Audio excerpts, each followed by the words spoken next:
আজকে জানো এই গণেশ বন্দনাকালে এক গুপ্তদানে মায়ের চরণ সেবা করব বলে পূর্ণ 9টি টাকা দান করেছেন।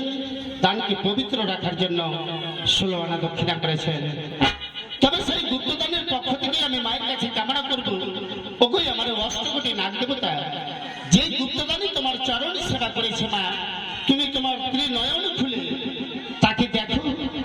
যেই ভক্ত তোমার চরণ সেবা করেছে তুমি তোমার ত্রিনয়ন খুলে তাকে আশীর্বাদ করো।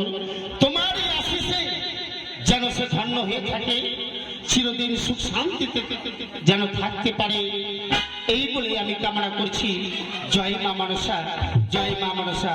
আর এই গুপ্তদানে বলি হালে আমার হাতে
Yeah.